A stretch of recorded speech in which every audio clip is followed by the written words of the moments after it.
সরকার দলীয় এমপি সহ বিরোধী দলীয় এমপিদেরকে যে হামলা শিকার হয়েছে, সেই হামলায় যে মামলা হয়েছে, সেই মামলার আসামিদেরকে গ্রেপ্তার না করে বরং উল্টো যে মিথ্যা মামলা হয়েছে তার প্রেক্ষিতে সেই আসামিদেরকে গ্রেপ্তার করে যে আইনের শাসনের টোটাল কবরচনা করা হচ্ছে, এই ব্যাপারে বর্তমান স্বরাষ্ট্রমন্ত্রী পদক্ষেপ জানতে যাচ্ছে।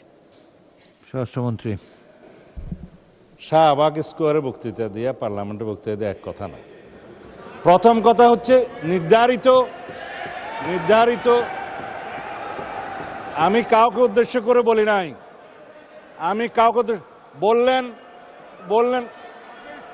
আমি তো আপনারা কথা বলার সময় কথা বলি নাই। মাননীয় স্পিকার, আমি আপনার শেল্টার চাচ্ছি। মাননীয় বিরোধী দলীয় সদস্যবৃন্দ, আপনারা অনুগ্রহ করে স্বরাষ্ট্রমন্ত্রীর বক্তব্য শুনবেন।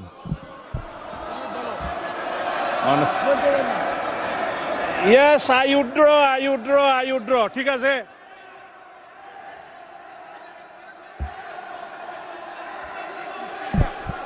মাননীয় স্পিকার, অনুগ্রহ করে বসুন, স্বরাষ্ট্রমন্ত্রীর বক্তব্য শুনুন।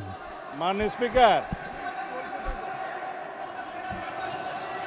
মাননীয় সদস্যবৃন্দ, অপেক্ষা করুন।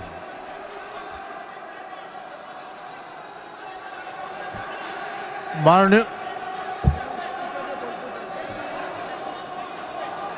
এক মিনিট বসুন। মাননীয় সদস্যবৃন্দ বসুন।